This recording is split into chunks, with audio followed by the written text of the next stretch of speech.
Gente, estamos aqui em mais um Shot de Arte, as histórias por trás das cores, com o Espeto, esse querido amigo, muralista, incrível, que eu adoro o trabalho dele. E hoje a gente veio ouvir um pouco dele, um pouco da história dele. E ele começou a pintar, se apaixonar pela arte, né? Desde criança, mas começou a pintar com os 14 anos de idade. 14, novinho, né? E foi após a ditadura militar, né? Nos anos de 85, junto com essa primeira geração, né? Sim, a primeira geração do grafite como a gente conhece hoje em dia, né? Antes teve Valaures, Zé Carratu, Rui Amaral, mas como a gente conhece o grafite é 85. É 85, né? E conta pra gente como que começou essa primeira paixão, como que isso despertou no seu coração? Então, foi igual, não só para minha geração no Brasil, mas basicamente no mundo inteiro. O filme Beat Street, e tinha um personagem, o Raymond, que era um grafiteiro. E a gente já conhecia um pouco da cultura hip hop, os Gêmeos muito mais, porque eles iam na São Bento crianças, né? E aí eu, Binho, o Tinho, o Vichel, o Herbert, todo mundo veio do skate. Então era muito mais punk, muito mais underground.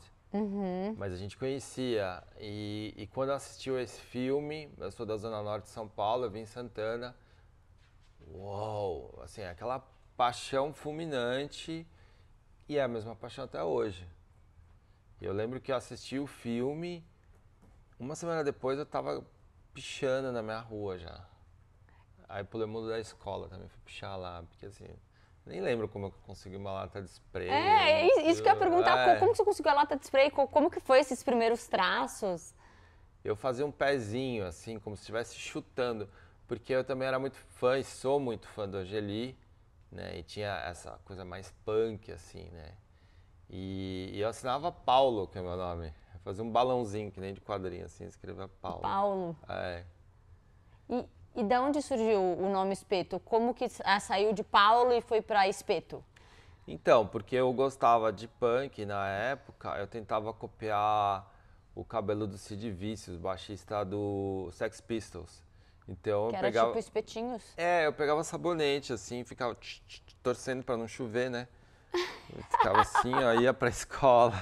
Tipo, Você tinha quantos anos nisso? eu acho que isso aí, 15, devia estar com 15. Aí depois eu tive um topetão rockabilly, assim, um topetão enorme, assim. Daí eu usava gel, Gumex, ficava aquele topetão. E aí você... Mas na época dos espetinhos veio o espeto.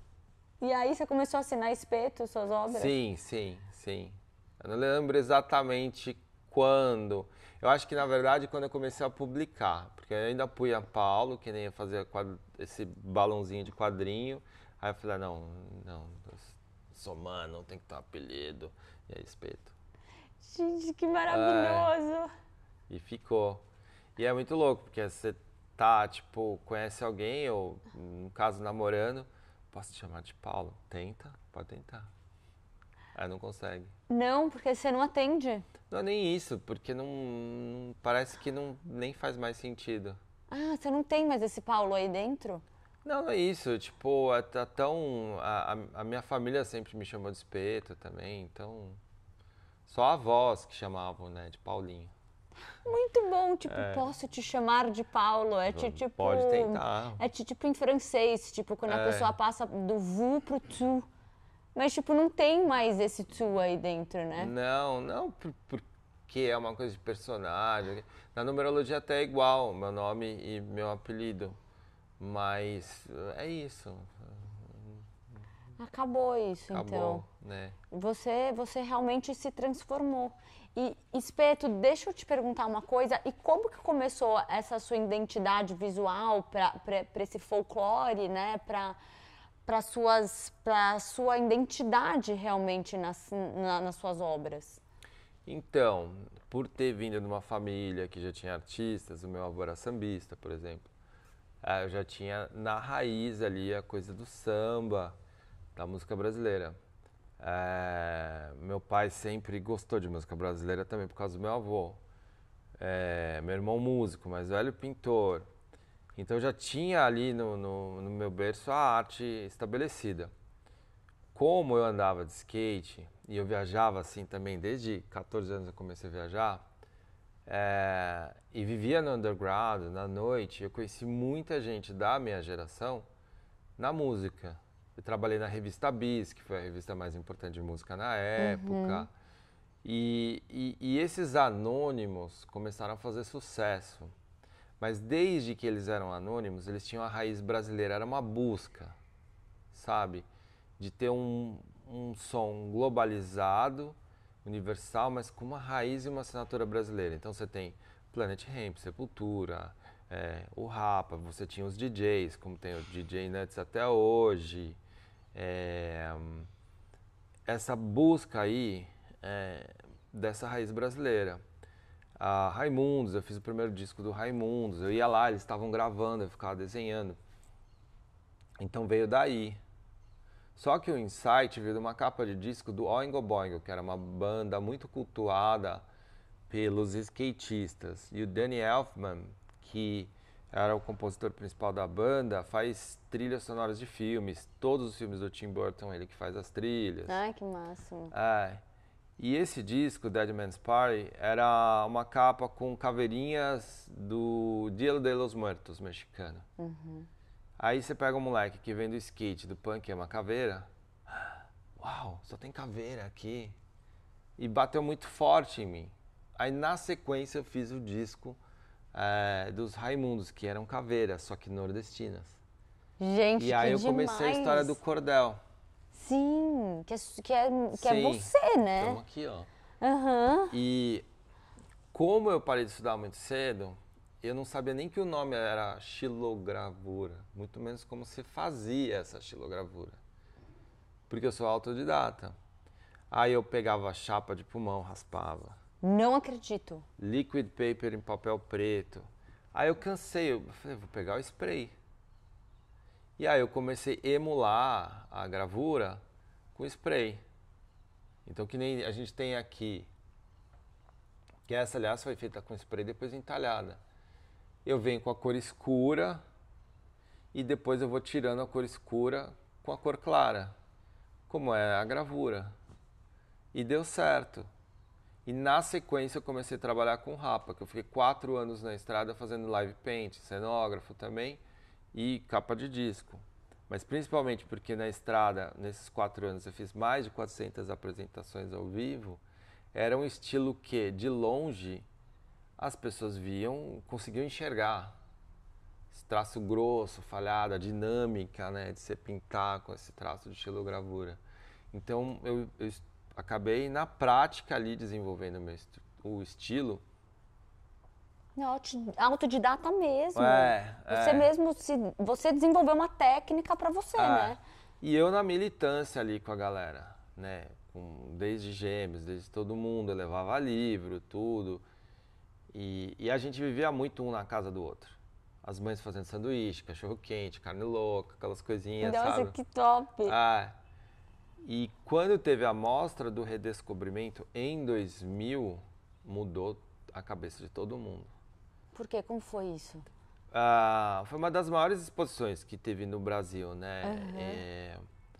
Eu não lembro se foram 15 mil peças, provavelmente algo por aí. Meu Deus, que loucura! E o que aconteceu com a mente? Tipo, Não, porque é diferente de ficar um amigo teu ali te pentelhando. De repente você tá num lugar gigantesco com toda a cultura do Brasil ali. Porque eu viajava muito, eu via em loco. Então, para qualquer lugar do Brasil que eu fosse, e era o Brasil inteiro, eu tinha a oportunidade de ver as coisas de artesanato que rolavam ali. E aí tava tudo junto. Então, aquilo impactou essa geração, e aí os Gêmeos começaram a fazer mais coisas brasileiras, aí outros foram tentando, mas sair dessa coisa do hip hop e virar uma coisa brasileira. Isso foi mais da raiz, né? Essa foi a minha contribuição. Gente, os caras estão lá nos Estados Unidos, a gente está aqui no Brasil. Vamos honrar isso, né? Vamos viver o que a gente vive aqui, né? Vamos misturar, mas não ficar copiando. A gente aprendeu já, a gente já sabia fazer o grafite deles. E tem uma curiosidade que é muito engraçado. Conta, adoro as curiosidades. Como a gente demorou muito para ter um livro de grafite, foram 7 anos depois que a gente começou que veio o primeiro livro de grafite para o Brasil. E a gente, na nossa cabeça, muito ingênua, via um grafite de 20 metros fotografado e reproduzido em 20 centímetros. Era como se você visse uma resolução de 4K. É. E a gente tentava reproduzir essa perfeição. Que ingenuamente a gente não sacava que aquilo ao vivo era bem pior. Então a gente se matou de estudar para fazer um grafite perfeito. Isso contribuiu para o meu traço mais sharp, mais preciso. Contribuiu para o traço dos gêmeos serem muito fininho, porque você viu um negócio assim, você achava que era... Não, maravilhoso. Você achava que era, tipo, perfeccionista, né? E era um esforço para fazer perfeito. E a gente chegou nisso. Então, quando começaram a vir os primeiros artistas de fora, nossa, cara, que perfeito isso. Que traço maravilhoso, porque eles não é entendiam, assim. porque as não fotos é assim. estavam muito perfeitas. E a gente começa a viajar, vi que não era aquele traço, isso na época, né? Já mudou Que era mais muito. largado, que era mais solto. Pela velocidade. Que era aquela coisa de rua, que precisava ser Isso, rápido. Gente, que maravilhoso. Pra você ver como a mente humana é, né? Como que a gente pode ir além, né? Sim. Eu acho que principalmente ressignificar coisas que podem ser consideradas pela sociedade como uma fraqueza, como uma ingenuidade. Que nesse mundo maluco é considerado uma fraqueza. Não, olha o que a gente fez com a nossa ingenuidade. Vocês foram pro perfeito, né? Vocês fizeram disso uma obra-prima. Traços maravilhosos. Simplesmente. Nossa, high five pra isso. A cabecinha não entendia, né? 20 centímetros. Não, maravilhoso, gente. É muito legal, né? Muito. Legal. Eu amei saber isso. E quanto isso colaborou, assim, demais, pro seu trabalho, pro resto da sua vida. Pra todos nós. Pra todos. E é o que eu falei, hoje em dia a galera é super, né, detalhista, mas isso em função de tecnologia, de uma série de coisas que vieram com o tempo e o mundo mudou, né? E isso fique um maior diferencial, acho que por isso que acho que o grafite brasileiro também é uma referência, né? Sim, porque eu acho que tem uma coisa assim, é difícil falar, englobando todo mundo, mas a gente pega muitos artistas brasileiros e talvez isso é uma característica do brasileiro, autenticidade. E bate forte, porque você vai ver a autenticidade no mundo inteiro.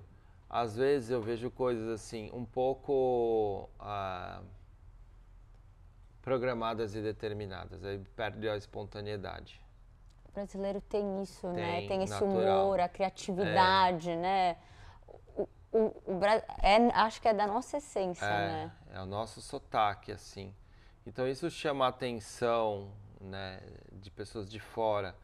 Por exemplo, gerações que vieram depois, tipo o Zezão, Bolota, High Graph, eles vieram com grafite abstrato que não existia por aí, não. Exato, não tinha já lugar tiraram nenhum. o figurativo e já colocaram Sim. traços muito fortes. Mais psicodélico, né? Tipo, e isso foram inovadores no mundo também, sabe? Tipo, a gente tem que ter muito orgulho disso. Muito orgulho. O Espeto, deixa eu perguntar, contando todas essas histórias, tipo essa curiosidade, você, ao longo dessa trajetória, você já passou por algum perrengue chique, tipo fazendo algum mural? Conta uma história. Tipo de roubada? Nossa, você não sabe um aperto que eu passei, tipo, nossa, olha o que aconteceu. Não, tem muita, na real. Eu acho que tem algumas coisas, se a gente pegar um pouco pelo lado da ingenuidade, a gente vem de uma época que segurança de avião e aeroporto era completamente diferente. Tinha o lado do fumante e o não fumante, num lugar fechado. É tipo, você tá aqui fumando e eu não, dá na mesma, né? Dá na Tipo, mesma. hello, né? E eu venho dessa época, Varig, né? Tipo, Cruzeiro, eu nem lembro mais como era a musiquinha. E, e aí uma época a gente começou a viajar, acho que foi o quê? 97, por aí. A gente foi pra Argentina, foi pro Chile, mas nesse período da Argentina, que foi longo, a gente intercalou, uns iam, e os gêmeos foram de ônibus. Não tinham Sério? grana pra pagar uma passagem de avião, 3 dias. O Binho e o Tinho estavam na galeria do rock, falaram, os caras estão na Argentina, vamos. Foram para o aeroporto, compraram passagem e foram. Aí o Tinho ligou, mãe, eu tô aqui na Argentina, eu vou ficar um tempo aqui, mas não se preocupa. Tipo, que nem voltar para casa, só que foram... E aí, a gente passou uns perrengues de grana, inclusive de não ter o que comer. Jura? E a gente E às olha vezes... que lindo isso, tipo, tudo pelo amor pela arte, né? às vezes comprava um pacotinho de salsicha, assim, e só comia salsicha, assim. Eu já passei o dia inteiro com um alfajor no bolso, assim, um alfajor sem dinheiro no bolso, tentando vender camiseta na rua. A galera dançava na rua, tipo, os gêmeos dançavam break Aham. na Regoleta, acho que era isso. Mas, em função disso, né, nessas indas e vindas, a gente levou feijão. Eu não lembro se foi a mãe do Tinho ou a mãe dos gêmeos que fizeram. A gente botou numa Tupperware, foi para o aeroporto, isso dentro de uma mochila térmica, passou pelo radar, foi como bagagem de mão, chegou quentinho lá. Nossa, que delícia. Mas que loucura pensar isso hoje em dia. Mas pelo menos vocês tinham feijão, né? É, Uau, não acredito. E que loucura pensar. loucura, né? Pro mundo de hoje é muito louco pensar isso. Chegou quentinho. Chegou quentinho. Chegou. Morninho, assim, mas dava pra Moninho, comer. dava pra comer. E vocês compartilharam esse feijão? Sim, sim, sim. A gente teve de tudo. Essa viagem foi uma das mais engraçadas, assim. E vocês sempre viajavam juntos? Não. A gente começou aí, foi pro Chile. Talvez. Aí ficava mais em São Paulo. Aí foi próximo. Depois de 2000. Na verdade, 2005 que começa a acontecer para todo mundo. Alguns foram um pouco antes, outros depois. E por que você acha que 2005? Você acha que, tipo, as pessoas já começam a entender mais? Isso começou a acontecer no mundo. Então a gente começa a ir mais para fora, fazer trabalhos fora do que aqui. E você participou de um clipe da Beyoncé? Seu trabalho participou? O que acontece? Eu tinha feito um trabalho no Rio e eu não lembro o que eu escrevi lá. Aí me manda um vídeo da Beyoncé, ela pegou o grafite e mudou a letra e botou o nome da filha dela. Eu achei incrível. Eu falei, vou processar a Beyoncé nem a pau, né? Eu tenho que agradecer. É lógico. É. Maior visibilidade. E aí? Não, achei super legal. Essa coisa de clipe, de música, sempre teve presente, né? Aliás, até o Spike Lee fez uma foto nesse mesmo mural. Acho que era no Vidigal, no Rio de Janeiro. Isso foi na época da Copa, na real. Umas coisas engraçadas, tá? Eu tava pintando em estúdio em Los Angeles, do Ryan Tedder, que tem uma banda chamada One Republic. One Republic, Isso, lógico. Ele veio pro Brasil, viu meus grafites, perguntou, o pessoal da gravadora mostrou e aí a gente começou a conversar. E aí fui pra lá pra pintar. Aí tô lá começando a pintar, eu fiz tela, fiz uma pintura do lado de fora. E aí veio uma galera e tinha um meninão, mó bonitão assim. E eu falei, esse cara deve ser fã do Ryan, né? Esses moleques têm grana, vai lá gravar com o Ryan, porque o Ryan é um puta produtor, produziu até Paul McCartney. Uau! E aí?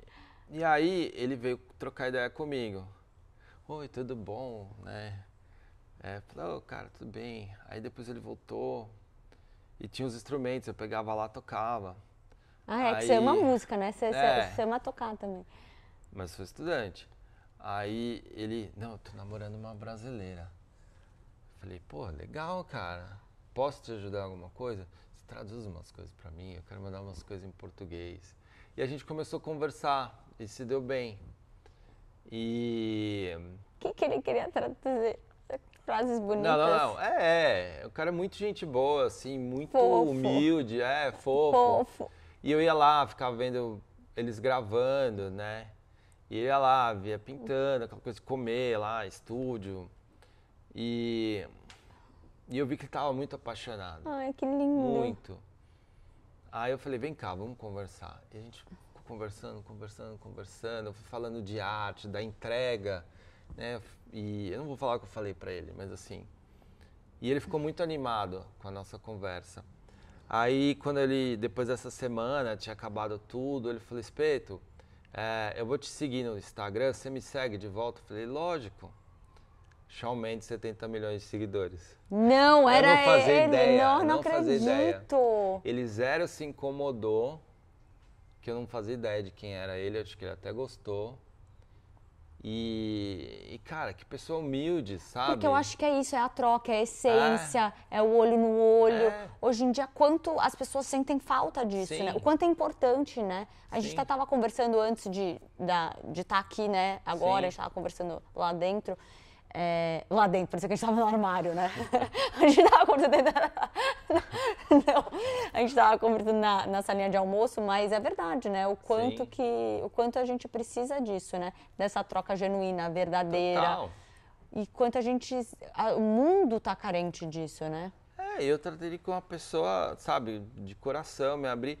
Ele também, sabe, foi um momento assim de muita confiança, sabe, em estranhos, né? E eu não fazia ideia.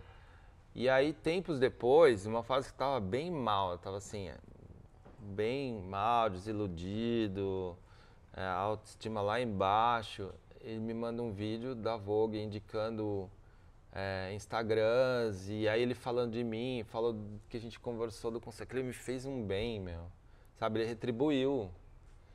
Que incrível. É demais, é demais. Porque quando a gente planta uma coisa boa, a gente só colhe isso. Sim. E é sem interesse. É natural. Porque vem do coração. Porque a nossa boca só fala aquilo que o nosso coração tá cheio. O melhor cliente ficou amigo, é uma pessoa assim, tipo, muito poderosa, muito influente. Cara, eu nunca pedi nada pro cara. Isso é incrível. Eu tenho certeza que ele gosta de mim, porque todo mundo deve estar lá. E eu, ao contrário, sou feliz pelo que ele tem, elogio, sabe? Eu não tô ali, cara, olha, bacana, me faz isso, me faz aquilo, eu tô com um projeto assim em banca. Não é meu interesse. Espeto, qual é o maior propósito que você tem com as suas obras? O que vibra aí dentro do Espeto? Entrega. Entrega. O que mais? Entrega. Mas qual é o sentimento que vem junto com essa entrega? Porque assim, eu acho que, por exemplo, quando eu fazia show é uma entrega. Show? Você fazia show? Com o Rapa, eu fiquei 4 anos. Mas você tocava? Não, grafitando. Grafitando, tá, não, entendi. Não, mas como parte da banda. Como parte da banda, lógico. Então o show assim, vai. Não importa se você tá doente, se morreu alguém, se a mulher... Tem que fazer entrega. Mandou um vídeo te traindo com 5 pessoas. O que acontecer? Você tá com febre, 1, 2, 3. É ausência de ego. É entrega, é comunhão. Show bom é uma comunhão. Sabe? Tipo, o show do Queen que a gente vê no filme Bohemian Rhapsody, que é o Live Aid, que é considerado uma das melhores performances, não só do Queen, mas ever, assim, é uma comunhão. E quem tava lá fala que parece que você tava flutuando, sabe? Uma conexão, né? Então, tudo que o artista faz é converger na entrega. Você tá triste? Entrega. Você tá bravo? Entrega. Você tá doente? Entrega. E é isso que a gente faz. Seja, às vezes, um chefe de cozinha, seja um ator, um músico, a gente entrega. Então, a gente converge qualquer tipo de emoção, sentimento, sensação para algo para as pessoas. Senão não faz sentido. Porque o artista é uma pessoa que tem um mundo interno gigantesco, muita emoção, e não cabe no corpo físico, você precisa materializar. E quais são essas emoções que vêm dentro de você? Eu acho que tem uma tem um romantismo de um certo questionamento de quanto que a gente complica, de quanto a gente não precisa,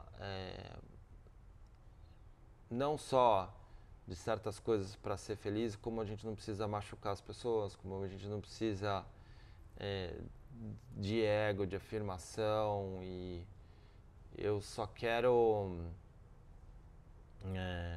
por exemplo, no muralismo, tudo que você vai ver meu de muralismo é uma coisa mais para beleza, mais para paz, para contemplação, Por amor? para o amor, porque talvez no show eu podia pegar temas mais pesados, pelo clima e a atmosfera, mas na rua você vai ter todos os tipos de pessoa, todos. E você não pode, o meu trabalho. Não, o que eu tô dando para essas pessoas? Que mensagem você quer passar, né? Quando ela bate o olho, o que ela vai receber daquilo? O que vai estar comunicando, né? É um respiro poético, porque a gente tá... O grafite acontece muito mais nos centros urbanos. Quanto mais urbano, mais ele acontece. Você vai ter lugares como Rio de Janeiro, outros lugares que tem muito grafite, sim. Mas a gente não tem paisagem aqui em São Paulo, por exemplo. É verdade. Então, o grafite caiu muito bem aqui, principalmente... Traz cor, traz vida para a cidade, né? E traz esse respiro poético que você não vai ter. Vai ter... E até lugares como centro ou periferia, você vai ter esse respiro, você vai ter essa poesia, você vai ter essa esperança, né? É uma sementinha plantada, né? É muito lindo. Então, eu acho que é muito importante a gente ter consciência não só do espaço urbano, mas do coletivo como ser humano. É uma coisa terapêutica. Da comunhão, né? Exatamente. E é uma terapiazinha, assim. Você tá lá no trânsito, pensando nas contas, problemas, aí de repente você vê um trabalho, que nem do Alex Sena, que tem essa poesia. Você dá um respiro, né? Você fala, é vida, né? Pra quem tá sabendo isso, né? A gente vai estar xingando, vai estar ruminando, né? Mas pra quem consegue atingir, vai fazer um carinho ali. Mas mesmo para quem não consegue, eu acho que o nosso inconsciente capta tudo, né? E fica lá, de alguma forma absorve, de alguma forma absorve. Você pode negar, pode não querer trabalhar, mas tá lá, né? Tá lá. É um alerta. E é um presente para a cidade, né? É um presente não é para, além de ser para a cidade, é para todos nós. Sim. E eu acho também que como artista a gente tem que ter muito claro o que você quer mostrar seu e o que você quer entregar para as pessoas. Então, acho que é muito mais, eu volto a falar, quer fazer um negócio bom, entrega. Porque se ficar numa afirmação, meu estilo é isso, eu tenho que mostrar isso, eu tenho que fazer aquilo. Então, sai do seu ego e passa a importância a ser do outro, né? Você cai o risco de ficar numa coisa muito hermética, muito sem comunicação. O artista tem que respeitar qualquer artista que consegue atingir a pessoa. Isso é muito lindo. E você faz isso. É o mais difícil. É o objetivo. Então eu já vi, voltando pra música, caras falando, mas esse cara não toca muito não manja muito não, mas faz sucesso. Ele atinge as pessoas. Ele vai lá e tem que respeitar. Eu fui no Koala Festival e fui com a minha crush, que eu não vou falar o nome aqui. Minha crush futura, segredo. E era o show do Maria Bethânia. Cara, que é aquela mulher? Ela é incrível. Todo mundo chorando, todo mundo chorando. Ela é muito forte, porque as coisas que ela canta, acho que atinge todos nós, fala com todo mundo. Tom de voz, a postura dela, a letra, aquela letra até que ela canta descalça, né? Tudo, meu. Ajeita aquele cabelão lá. E a galera... Eu chorando, assim. A mulher aqui na frente, assim... Aí toda hora que eu mostrava no telão alguém chorando, meu, que poder é esse? A pessoa tá lá, é a acupuntura da alma, sabe? Ela vai lá e tim. Ah, e vão falar isso, e vão falar aquilo, e vão falar desse cantor, e vão falar daquele. Cara, mas olha o poder que a pessoa tem, respeita. Pode ser um cantor brega, cheio de cantor brega que emociona. Um monte de gente. O que não é brega, mas que tá na nossa cultura enraizada. Roberto Carlos, gente. Eu já chorei um monte ouvindo Roberto Carlos. Porque conecta, né? É essa a importância. É o tom da voz, o que a voz traz. E a mensagem passada. É. E nas artes gráficas, nas artes visuais também. Critica um monte de gente. E eu vou lá e defendo. Eu falo, cara, eu já vi gente chorar na frente desse artista. E por que você está criticando? Você consegue fazer isso? Você consegue emocionar as pessoas assim? Vai falar que é comercial? O comercial não faz alguém chorar assim, sabe? Não atinge a alma das pessoas. Então respeita. Isso é uma coisa que me deixa muito bravo. Coisa muito purista, da técnica, de uma coisa mais refinada. Se você não atingir o objetivo do artista é atingir as pessoas. A passar essa mensagem, né? Não é nem a complexidade, às vezes, a simplicidade de estar lá, de passar uma mensagem que vai tocar o coração, né? Sim. E que lindo que é essa sua proposta. Não, eu acho e é isso. É, proposta ou não, assim, é sentimento, né? Se é maior que você, é melhor que você, porque é para todos. É o compartilhar, isso é lindo. E a gente precisa, nesse mundo maluco, né? A gente tem amanhã eleições, esse negócio, tá? As pessoas estão literalmente se matando. E por quê? É complicado, né? E pra quê? Tem uma frase que eu amo, né? Que a gente tem que amar o próximo como nós mesmos. Sim. E essa frase é o meu legado de vida. E é muito isso que você está falando, né? Quando a gente consegue fazer isso, né? Que o nosso amor transborde para o próximo, eu acho que o nosso mundo vai conseguir girar melhor.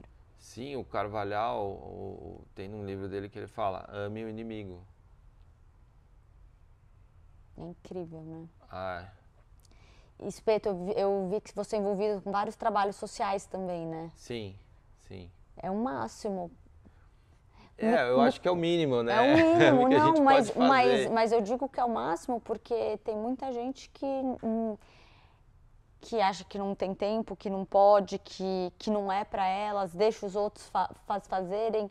E eu vejo que mesmo você, ocupado com a sua vida, fazendo tudo o que você faz, eu falo que é o máximo porque você é o máximo da sua pessoa poder fazer isso pro próximo. E é o mínimo porque realmente é o nosso papel, né? É esse crescer e contribuir. E você contribui, né? Mais lindo que eu vejo que são projetos sociais que não são só brasileiros, né? São internacionais. É uma coisa que eu não fiz nada ainda, que eu não sei por que eu não fiz. Acho que eu fiquei muito aqui no que está rolando no Brasil, do Irã, né? O que os artistas fizeram tem cada coisa linda, assim, comovente. E como que é para você trabalhar com isso? Como que é o seu envolvimento? Eu acho que é uma aspiração, né? De saber que... Eu acho que tem muitas camadas. Quando a gente vai falar de ONG, você pode dividir em muitas camadas, desde o comportamento humano, principalmente, sabe? Como você lida a vaidade, eu acho que a caridade, né? A compaixão, a empatia. Então, cada ser humano vai transitar por tudo isso, reagindo de formas diferentes, né? Porque é muito gratificante você fazer algo, sabe? É mesmo. E... Eu falo quem ganha é a gente, né? Pelo menos quando eu ajudo o próximo, quem ganha sou eu. E até do que a gente estava conversando lá, eu entendo o limite que é ou o papel que cabe à arte. Você não tá lá, eu acho zero heróico, eu acho assim, uma coisa das mais simples que você pode fazer, porque quem ajuda de fato é quem está no front. Você entendeu? A gente só tá aquela massagenzinha no ombro, vim entregar um docinho, um brigadeiro, é isso. Não é maior que isso. Mas isso é um afeto a mais.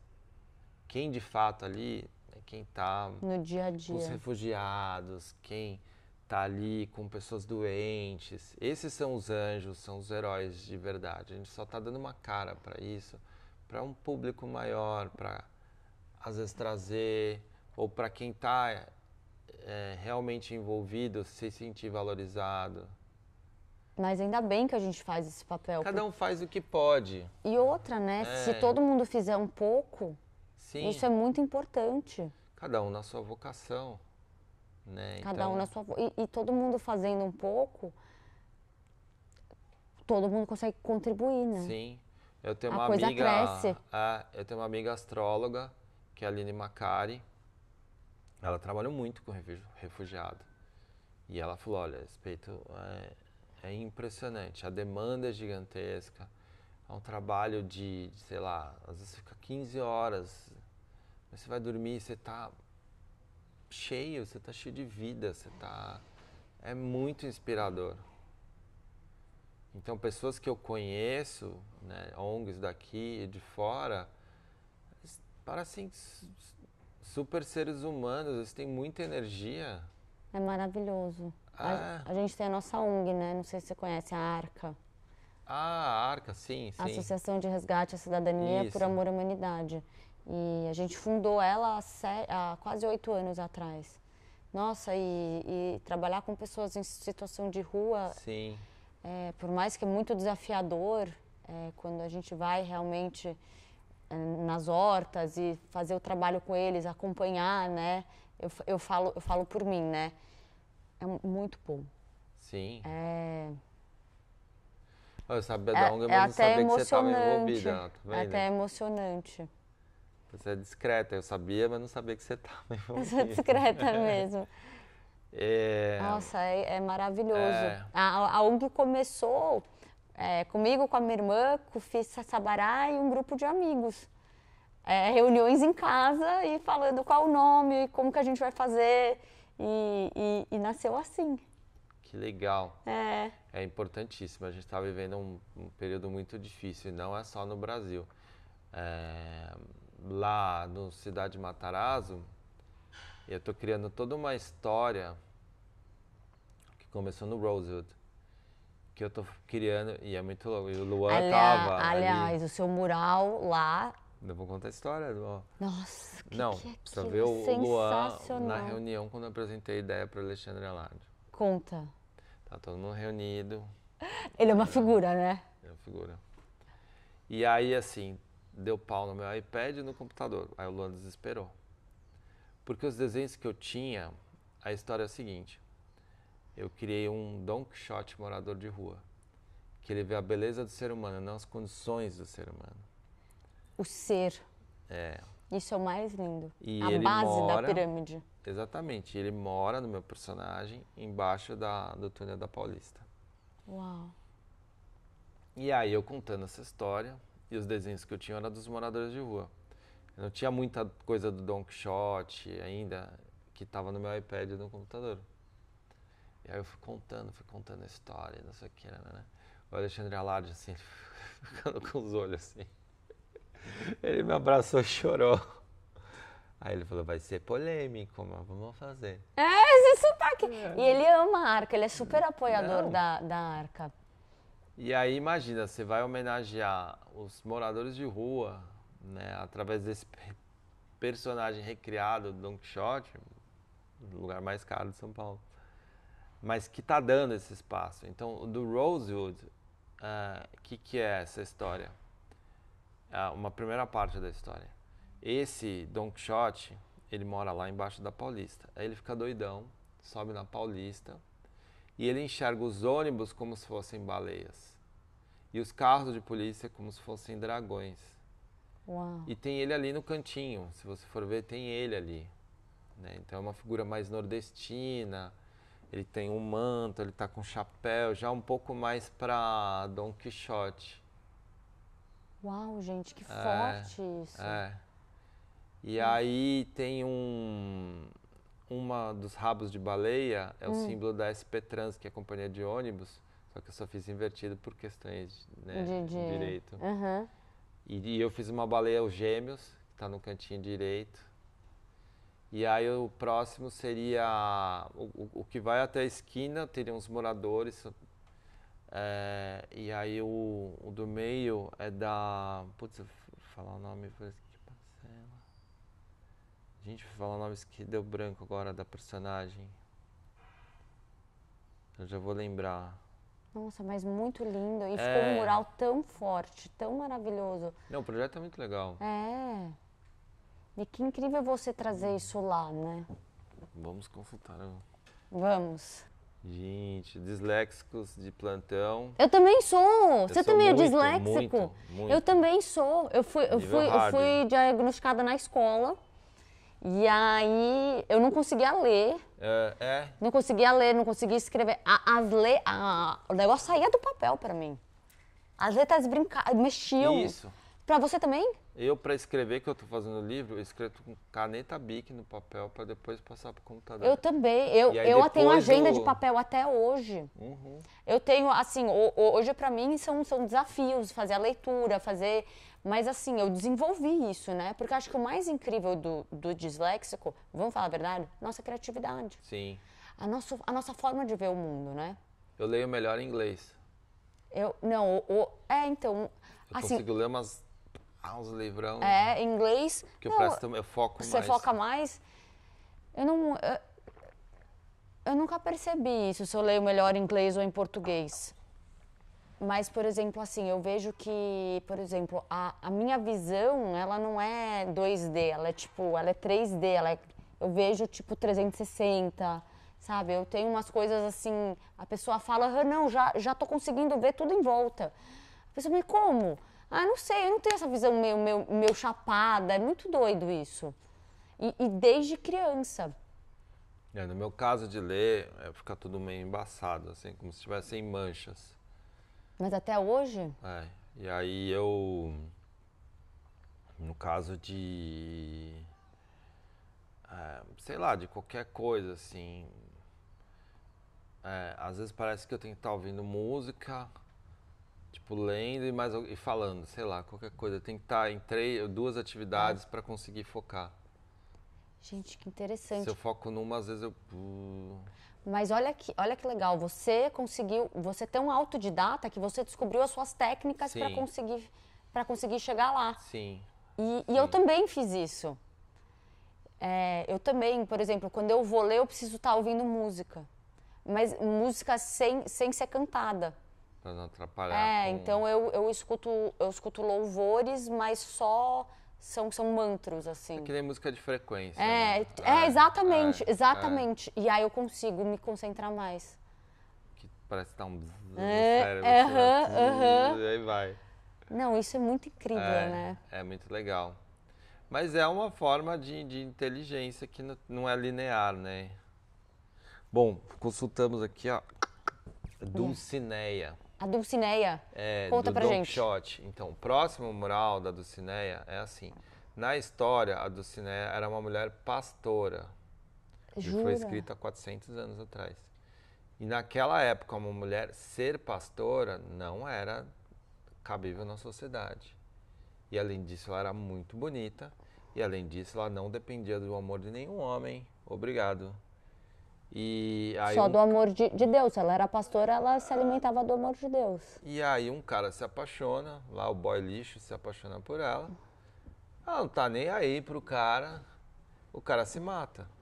Aí o que os amigos fazem? Querem matar ela. Aí que o Don Quixote defende, tem a ferida mortal e vai morrer depois. Então na minha história, a Dulcineia é uma mulher feminista, ela tem a namorada dela, ela é independente. Né, ela trabalha, porque como eu tô ligando a Paulista, que é perto ali, né, na minha história ela trabalha lá. Então, A Dulcinea foi essa personagem. A reinterpretação do conto do Don Quixote. Então, esse mural são as duas mulheres assim, que estão com o rosto se misturando. Então, é um rosto assim, outro assim, e tem um mesmo olho. Uau, que lindo! E aí, depois, são os moradores de rua. Eu uso a forma geométrica da barraquinha deles. Eu fiz uma coisa que é lúdica, mas é bonita. Tipo, a relação de carinho que eles têm entre si, de proteção, a relação com os animais, sabe? De grupo, do grupo se proteger. Então, eu tô retratando isso, que às vezes as pessoas não veem, né? Que máximo. Eu acho que é um projeto que eu tô muito inspirado, sabe? Tipo... Que máximo. E quando que vai acontecer? Conforme vai acontecendo lá. Vai acontecendo eu lá. acho só ano que vem, porque as obras, as autorizações disso, daquilo, demoram uma eternidade, né? Tu começa pelo Rosewood, depois vai para esse segundo prédio, que eu não lembro o nome. E aí depois vem o prédio até da esquina, assim.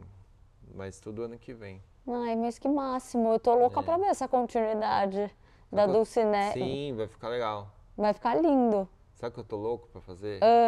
Cavalo. Eu tô pirando em desenhar cavalo. Cavalo? Um Por quê? só Por que de que cavalo. veio isso?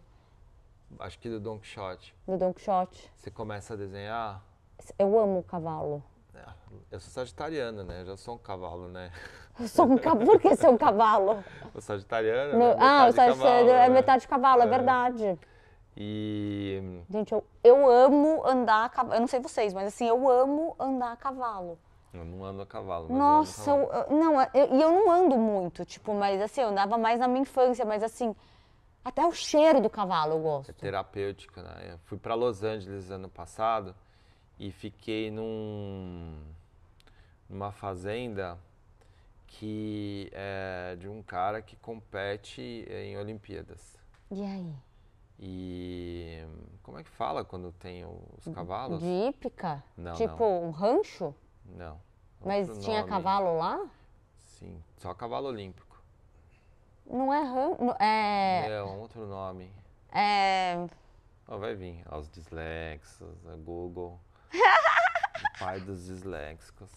Mas enfim, não, porque lá tinha a pista de treino, aí tinha o local que ficavam os cavalos, aí cada cavalo... Cocheira? Não, é o nome mais chique em inglês.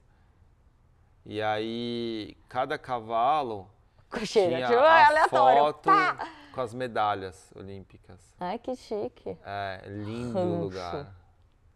Eu vou lembrar o nome, mas... E aí, eu fiquei lá, fui ver todos os cavalos, são lindos. Lindos? Lindos, lindos, lindos, lindos. E você já tá desenhando o cavalo? Já tá... Há muito tempo já. Ai, gente. Eu tinha a fase das sereias, ainda faço, né? Tem um lado do conto da sereia que é muito legal, assim, que ela te leva pra morte, né? Ela te seduz pra morte. Então, aquela armadilha do amor, né? É o medo do amor, da paixão. E passou esse medo na sua vida? Muitas vezes, agora eu tô... Tá em love. Acelerando, assim. De jogadas, me joguei sem paraquedas. Mas assim, começou, e o cavalo é lindo, né? Ele tem um poder ali. Que tem um brilho, ele tem força, né? Vida. É, uma coisa espiritual até. E uma hora eu vou querer fazer um mural gigante, só cavalo, cavalo, cavalo, cavalo, cavalo. Aí, gente, já fica de olho, porque logo, logo, olha... Spoiler de um próximo mural, maravilhoso. Nossa, cara. É uma coisa obsessiva, né? O artista precisa desse lado para desenvolver, para estilizar. Então passei isso com sereia, com pássaro, que ficou minha marca. O pássaro é uma marca super forte. Que veio da minha mãe, né? O que é o pássaro? Eu ia perguntar Então, isso. teve um verão que assim, minha mãe tava muito sem grana, minha mãe sempre cuidava da casa por dentro e por fora, muita planta, jardim, ela sempre amou cuidar da casa e deixar a casa bonita. Só que ela tava sem grana, eu mais ainda. Era um verão, assim, calor escaldante. E ela muito chateada porque a calçada estava muito quebrada. E eu tenho umas coisas de ímpeto, que é o lance do sagitariano, né? Me dá um negócio, eu não penso, eu vou e faço. Aí peguei um resto de tinta ali que eu tinha e pintei 2 pássaros. Meio sem pensar.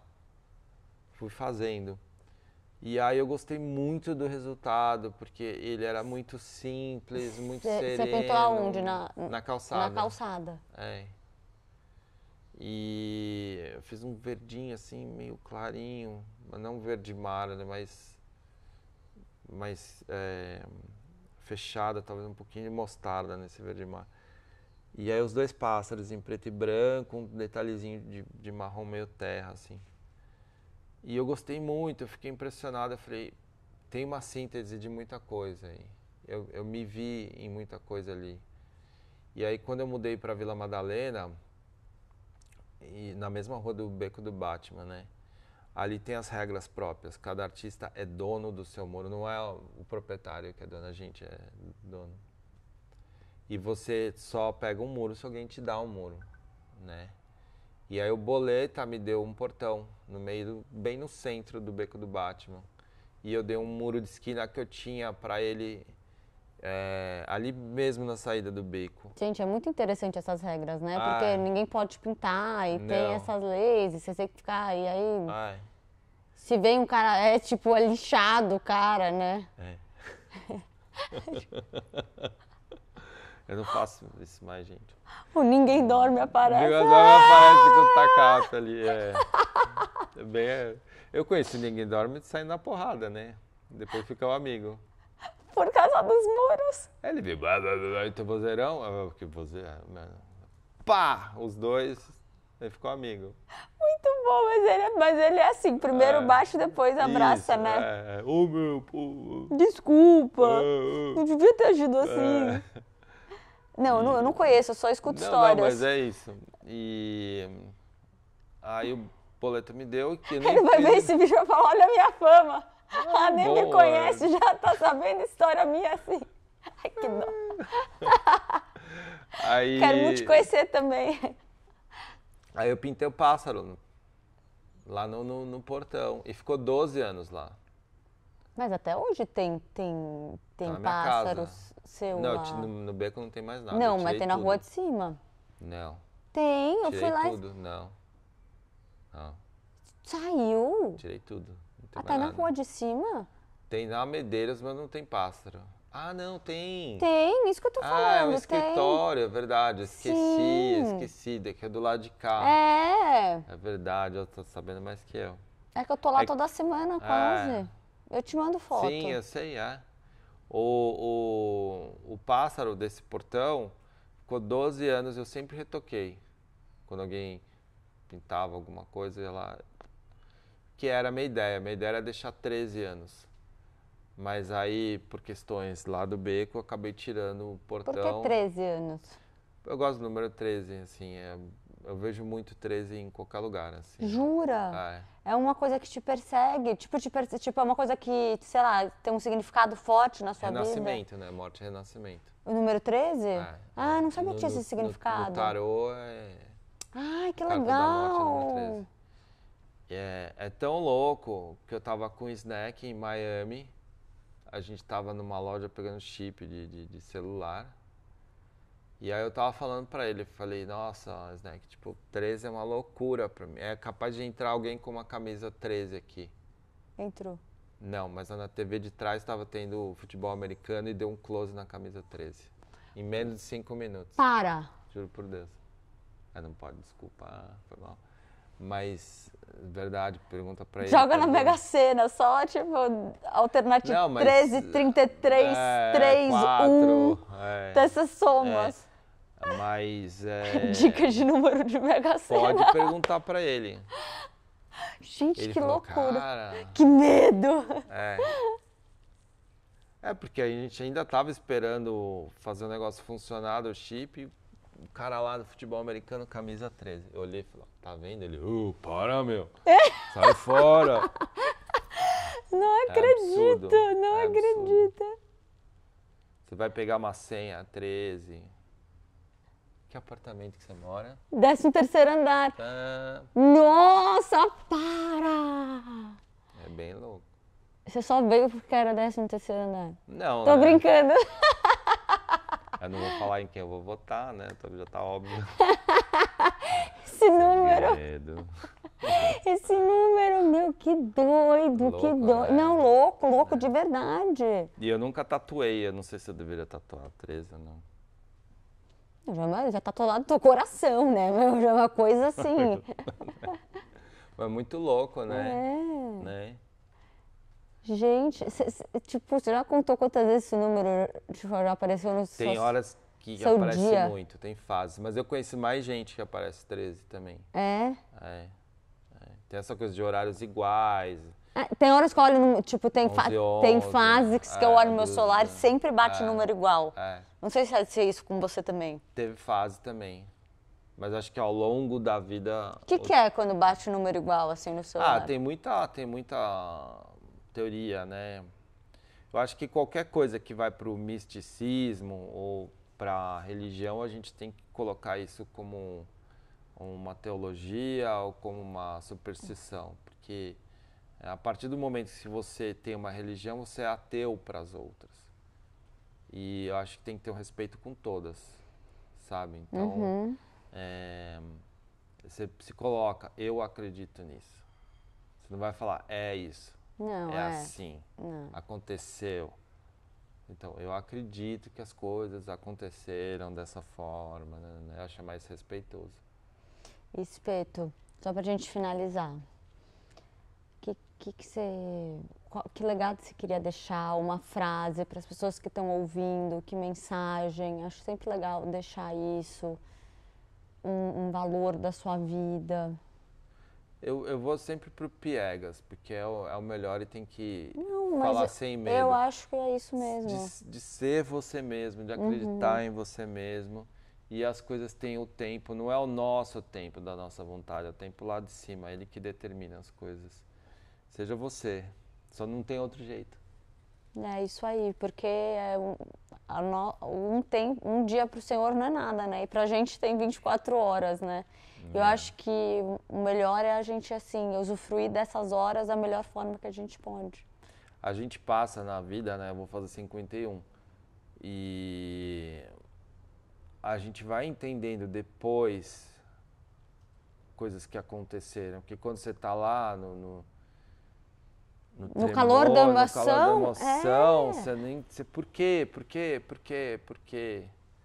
Né? Então, coisas que deram errado foram para sair do teu caminho e vir coisas maravilhosas, né? Presentes.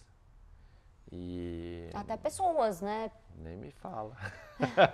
Pessoas, presentes, sim, situações. Às sim. vezes, uma porta, uma janela se fecha para abrir uma porta incrível. Uma porta Sim. se fecha para escancarar outra gigante, né? É, Eu acho que é muito isso. tem que confiar Eu acho que a resiliência é uma forma de sobrevivência com paixão, com fé. Porque fé é isso.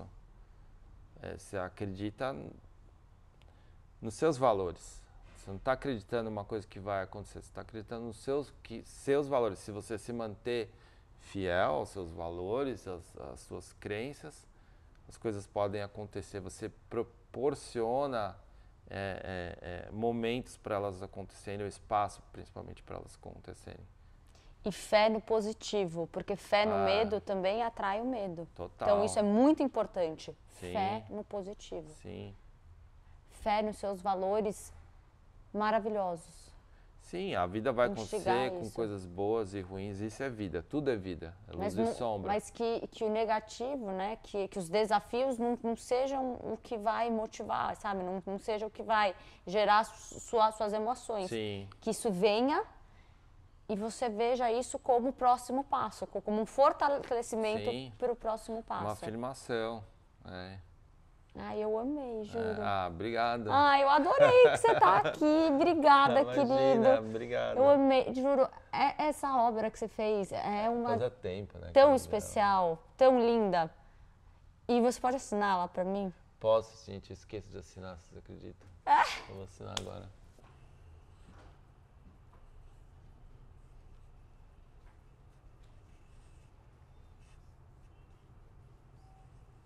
Tadã. Aí, gente. Demorou, mas chegou. Nossa, depois de anos. Aê! Maravilhoso. Espeto, acho que esse é um trabalho que é diferente dos outros trabalhos que você faz, né? Porque se você crava a madeira, né, e põe folha de ouro, como é que é esse processo? Como que você começou a desenvolver isso? Então, é mais um insight. É tão engraçado, né? Porque depois que a gente vê os insights, você fala, como que eu nunca pensei isso na minha vida? O negócio tá lá na tua cara. Porque como eu fui emulando a xilogravura com spray... É tipo uma matriz, não é? Exatamente. Eu fui fazer aula de xilo com o Bruno, meu professor até hoje. Sei lá quantos anos depois que eu comecei a fazer isso. Eu pinto nesse estilo há uns 20 anos, pelo menos. E se eu não me engano, foi 2010 que eu comecei a ter aula com o Bruno. E comprar material e de fato fazer, né? Aí eu fazia menores as estilos. Aí um dia eu falei, Espeto, por que você não faz um grafite? Maquê, olha aí. Por que você não faz um grafite na madeira em talha? Você vai juntar as duas técnicas. Aí eu fiz isso. Então a primeira foi a baiana e o brinco de pitomba. Aí a segunda foi um retrato, que é o que você viu. Ele falou, pô, eu quero um também. Então foi a terceira. Uau, que máximo. E a ideia... Eu lembro eu mandando várias fotos minhas. E eu tava de cabelo curtinho na época. Tava. Que eu fiz mais curto que agora. Tava aqui meu cabelo. E aí... Foi isso, eu fiz um grafite na madeira, entalhei.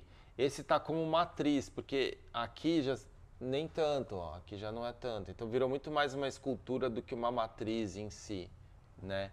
A primeira a gente realmente imprimiu 2 cópias, maior, né, em 2x2. Aí a segunda já virou uma escultura e essa aqui também. E aí eu fiz uns entalhes mais profundos. A gente deve ter usado aqui provavelmente umas 350 folhas de ouro de 24 quilates. E o ouro vem das viagens, de tanto ir para Tailândia, de ir também para um Vaticano e ver essa relação do dourado com o divino, né? Uau! Não, tá muito... Não, eu juro, é uma das minhas prediletas. Eu quero fazer umas, tipo, de 6 metros, tudo com folha de ouro também. Jura? Eu preciso comprando, eu compro em viagem. Agora eu fiz um motivo... E como você crava isso? Com formão. E com tanta precisão, né? Vai fazer de pouquinho, lixa, né? Trabalho de madeira mesmo, né? Porque ficou eu. E a madeira é um MDF com folhado por cima, né? Ficou minha expressão, ficou legal, né? não, ficou meus olhos. Os olhão, né? Ficou, você conseguiu bem árabe. isso. Bem árabe, eu gosto. E eu quero. O que eu gosto muito também são esses entalhes mais profundos. Eu acho que deu uma. E não ter moldura. Não, ficou muito forte. Gente, vocês conseguem me ver na obra?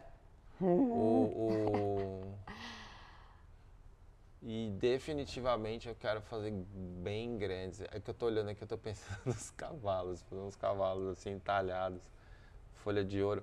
Na real, eu tenho um personagem que eu gosto muito, que é o Little Buddha. O Little Buddha que eu tenho não é o Buda, não é o Little Buddha. Não é o Buda, como que é ele o é? meu, só tem o mesmo nome. Entendi. Que nem tem um monte de Maria, Jesus aí, tem o Little Buddha. E ele é quem? Ele é um moleque muito problemático, muito infernal esse moleque, treta. Só que as confusões deles e as confusões que ele envolve todo mundo traz a iluminação para os outros. Então ele não deixa de ser um budinha também. Entendi. Tipo, ele traz a... Só que ele é julgado, ele é, cara, errado, não sei o quê, mas é que ele faz pros outros, acaba no estresse fazendo a pessoa ter cair fichas pra vida dos outros, mas ele sempre tá vivendo... esse estigma meio do encrenquinha. Entendi. E é um personagem que eu gosto muito. De onde você cria seus personagens? Tá, vai saindo. Ele basicamente fica pelado, ele não gosta de roupa. E isso vem do meu irmão quando era pequeno, que não gostava de roupa, ele ficava pelado. eu sou índio, ficava pelado. E é um personagem que eu gosto muito, que eu quero desenvolver. Eu fiz uma pequena animação, micro animação na pandemia, e eu queria até fazer série de desenho animado dele. Jura? Que incrível! Que a ideia é isso, de tipo chegar e as pessoas veem o divino. Às vezes até atinge um público infantil, você já pensou? Sim, mas é pra isso. É pra isso? É pra isso. Ambos, né?